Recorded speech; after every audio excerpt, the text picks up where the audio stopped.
Welcome back, Gundam guys and Gundam gals. Patrick Grade here from GGInfiniteNews.com. This time bringing you part 3 of the video review for the Master Grade Full Armor Unicorn Gundam Verka. So by now we've looked at the mobile suit and most of the accessories. There's just a few more things that are integral when it comes to getting all the stuff onto the mobile suit.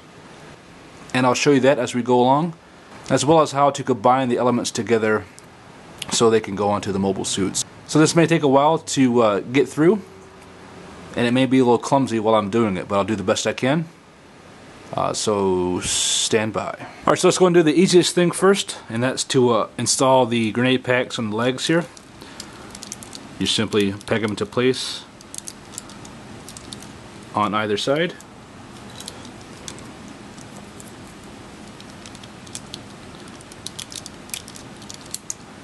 And there you have some grenade packs on these lower legs. They're stuck in there really well, so they're not going to fall off anytime soon. So that's the easiest thing, and let's go on from here.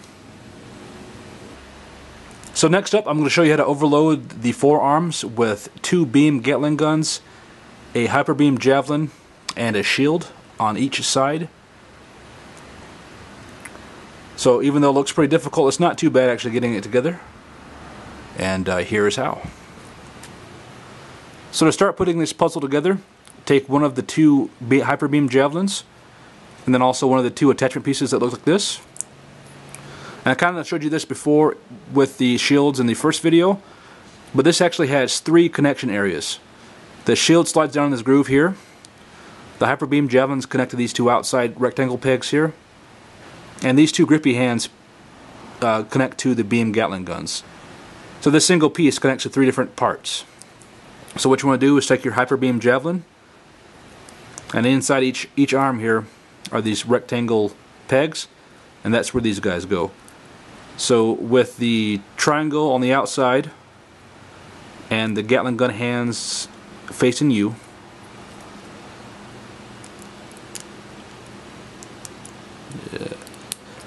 peg them into place like that. So both ends peg into place, and that holds these arms together a lot more sturdily. So on the back side is the groove for the shield. Take one of the 2 shields that don't have an attachment piece sliding up and down here, press them together, and slide the shield up, and it'll lock in place that way. So you want to make sure at the end you have the axe blade facing down when connected to the forearms. So this is the left hand, this is on the left bottom of the shield. So that way when you fold out everything to attach the effect parts, the axe will be at the bottom and the stabby point at the top. Alright, so that's pretty much it for this. So to make it easier with the arms, I take it up away from the body at just below the shoulder joint. So you can put this together with these guys already combined, or you can clip them together on the arm. But what you want to make sure of is that these connection points are closer to the bottom and not the top. So click either side in place along the edge of the forearm to have the real secure connection again. And then you can see on the attachment pieces to the forearm, there's these little grooves here that you want to attach these 2 guys to. So simply click it in place like that. You'll get a real firm click, and there you go. So after you hear that real firm click, you'll have everything put together pretty much. So the last thing to do, if you want to, you can display the effect parts in this mode. Oh, and be careful when putting this piece together, because if you're too rough with the inner triangle here, it can take away some of the friction. And these are supposed to stay out by itself, but on one of mine I bent these out of place a little too much trying to take it apart, and you can see that there's no friction there to hold this up. So it's not a huge deal, just be careful when messing with this to not bend them out of place. So go and attach your effect parts.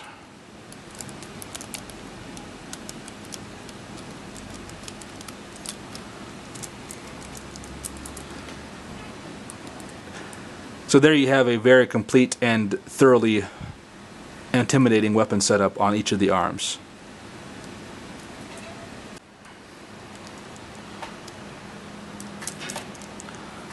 So after you get everything clipped into place and enough clicks and stuff going on, I'm actually very surprised about how secure this is. Granted, it weighs a ton, and I bet there's no way this arm's going to hold up this whole assembly. And you can see wiggling around quite a bit, doesn't loosen anything up, except for maybe the effect parts up here, but this is a very secure and solid assembly. I'm just fretful about how it's going to weigh down on the arms.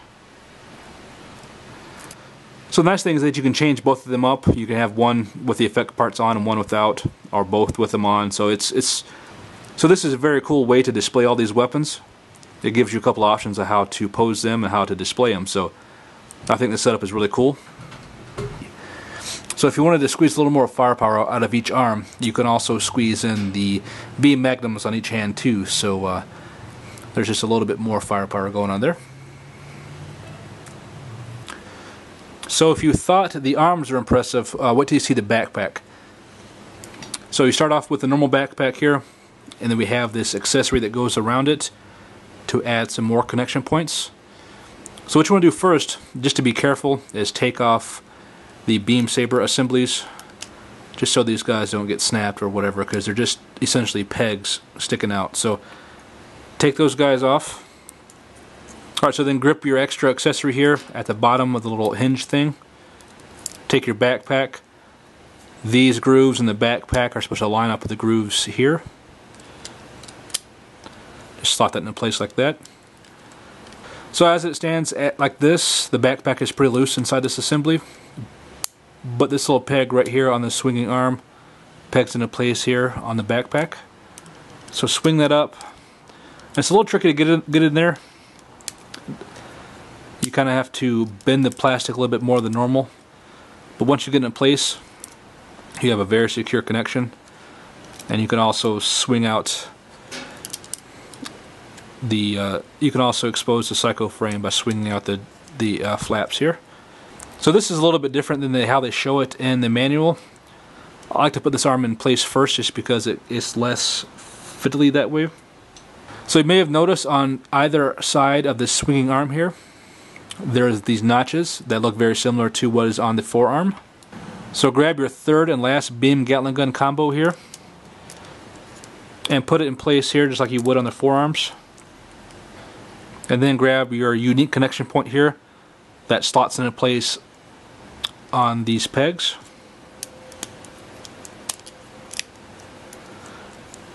So that makes that connection much more secure there. And these guys are in place really well.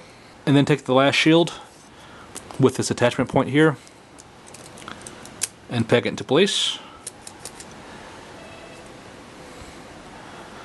So that way you're about a third of the way done.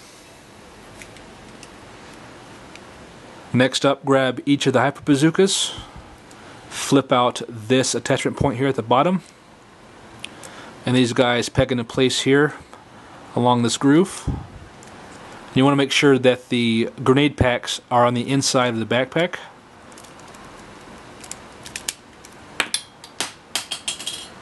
And that's what happens when you move this around. The packs fall off. Some people have mentioned that maybe have these packs turned the wrong way on the hyper bazookas, but according to the instruction manual, I had them going in there right. So I don't know which way is the right way, but I'll go with what the instruction manual says. So then grab your second hyper bazooka and peg that into place. And make sure to squeeze the hyper bazookas in place really well, that they're flush with the housing here. So that's almost complete for the backpack. So then take your jabber base if you have this completely assembled and detach each of the thruster tanks. So with the thruster tanks detached, on top take these giant pegs and slot them in place in the backpack there.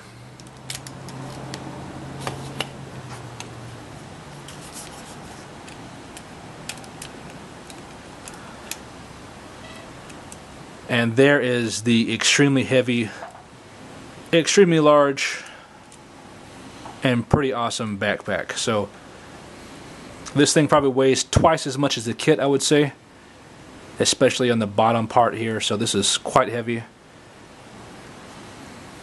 but visually it's extremely impressive, and it's very secure too. I was really surprised about how secure all this stuff is on the backpack. Everything stays in place on the bazookas really well, except for these ammo packs. The shield stays in place. These guys the thrusters are slotted in place to really securely. There's nothing falling off except unless the whole backpack falls off. So this is an extremely secure collection of accessories here to go onto the full armor Unicorn Gundam. And make sure you put the beam saber handle arms back on there as well. So we don't want the Unicorn Gundam to be too underarmed. Alright, so after you get everything on the backpack and the backpack on the mobile suit, you're going to quickly realize that it's nearly impossible to get this guy to stand up on his feet without an action base, just because of the sheer amount of back weight that the thrusters and backpack add to the mobile suit. So to help with that, Bandai included these 4 little squares here that function as a device to prop up the thruster tanks and help the kit stand up on its own, or at least with the aid of these guys here. So you get 4, and because of how far the thruster tanks are off of the ground, the manual recommends that you put them together like this, but if you wanted to, you could also put them together like that. So there's 2 different ways to combine these guys, and to combine them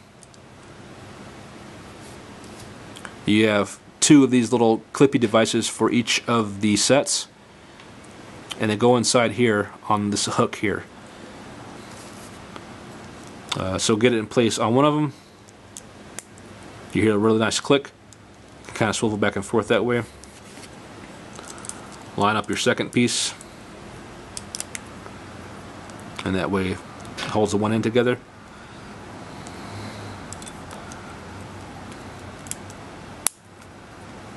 And then putting the other one on the other side, you get a real strong connection. These are very stiff, they don't bend or anything, so they should be able to hold up the weight of the thruster tanks and the backpack. So this is as far as I can get him to stand up on his own without the aid of the support devices or anything. And then you can see there's a huge drag with the backpack. So let's try to prop it up and see what happens.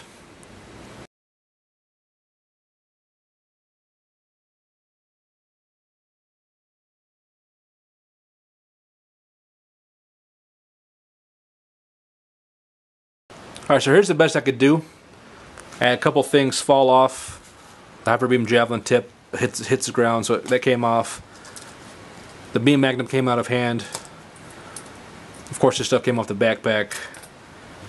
And this off the calf area. But there are the tanks on the display stands. He's on his own 2 feet. You can't really pose anything, like with everything on his arms, that's going to be impossible. You could use Hyper Beam Javelin to prop up the arm, I guess, if you can get it in place enough.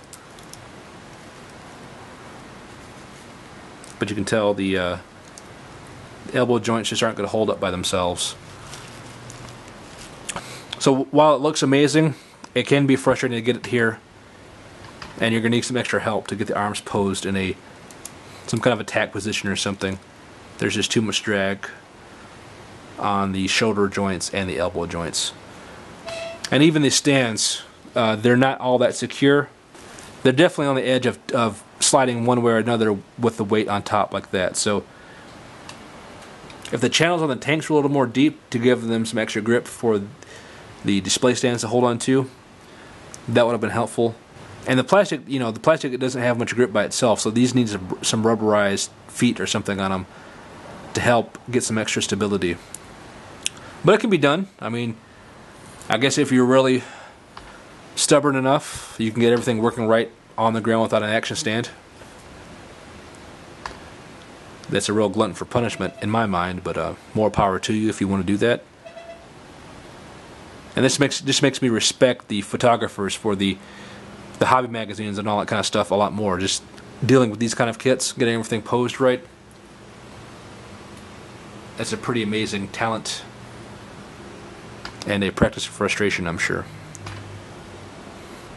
And without the thruster tanks on, you can get the full armor Unicorn Gundam stand up by itself, even though it's going to be at a kind of an odd angle, and as soon as you disrupt it, it's going to fall over probably. So it's pretty cool that you can pull that off, I guess, at least. Just don't be expecting to have this guy kneeling or doing anything crazy except for just standing there. So that's probably as good as it gets as far as posing with the backpack on. And to get the kit up on the action base, you have to install one final attachment piece. This is this little guy right here that pegs into place on the square in the attachment base, and it goes in the back of the backpack underneath here. And it's pretty tricky to get on. I don't think you can put it on with the backpack off, because the angle this is at, it makes it near impossible to slide the backpack on. So you've got to have the backpack on at least in some position. I took most of the stuff off, the arms and everything, just to make it a little bit easier. But you got to tuck this under here, and these two slots here groove into place. And if you can get it, it's a very tough click. But once you get that there, that's not going to fall off. At least maybe everything else will, but that's going to stay in place really well and provide some good support and a good angle too for the action base to be at. So just remember, I don't think you can put it on with the backpack off. Well, you can't put it on, but you can't get the backpack on that way. So you're going to have to take the time to disassemble some stuff just to make it easier for yourself to get that on there. Alright, Gundam guys and Gundam gals, the sad truth is I'm not good at much. There's a few things I can do okay, but as you can see, posing Master Grade Gundams is not one of those things. I tried in earnest for about 20 or 30 minutes to get some good poses. Tried to copy something off the box shots, or just something that looked better than a straight up pose with him just holding on to everything. But it was not meant to be. I have these giant ham hands that prevent me from fine-tuning anything. I don't have the patience to deal with this kind of stuff very well. I tried, and I tried, but obviously I failed. So point and laugh if you want to. That's fine. I accept this. This is my burden to bear. It'll just go on the long list of things that I'm not good at, including computer programming, chess, and of course Russian repelling. So we just have to deal with this kind of stuff in our lives, I guess. So I apologize. I tried, but I failed. So moving on. So after about 20 minutes of frustratingly fiddling with this thing, I was able to get up on the action stand here. The hardest part is to get that connector piece on the backpack in place, and then getting the arms on as well without having the forearms come apart or other various things falling off. Those are the two most difficult parts. The backpack seems to stay in place just fine. Nothing really falls off of the bazookas or the rest of the backpack assembly. And the thruster tanks are on really well too. Those things aren't falling off at all. The super thick peg and the super tight connection on the backpack holder really help those things stay in place. But I do find it a little odd that they're out so straight from the backpack. It seems kind of a weird position for them to be almost parallel with the ground or perpendicular to the back. Seems like they should be angled down a little bit more. But that's kind of a minor thing. It's not really a setback or anything. It's just they stick out really far from the back. And this thing is super heavy too, especially the backpack. The backpack weighs more than the rest of the kit altogether. I even had to tighten down the screw on the connecting arm on the action base a little bit more than I had it originally, just because of the weight in the backpack is so extreme. It needs some extra friction there to hold it up in place, even with the counterbalance of the rest of the suit. So it's kind of bad too. The arms, you can't really position the arms very much except for just straight down at the side. If you try to pull them out, they'll just flop back down in place. And to bend the arm up, the same result. they may stay out a few degrees, but they're not going to bend up at the arm or have the weapons facing forward or anything with that massive load on each of the elbow and shoulder joints. So I definitely think this kit should have came with a special display stand. This is clearly a display piece at this point. With everything attached, you're not going to really be doing any kind of playing with this kit. The mobile suit by itself, without all the stuff in the arms and the back, you can get away with, posing the kit and stuff. But as it stands, or as it rests on the display stand as it is, this is not really a playable kind of thing. This is pose it once, get everything in place, and pray to God it doesn't fall off.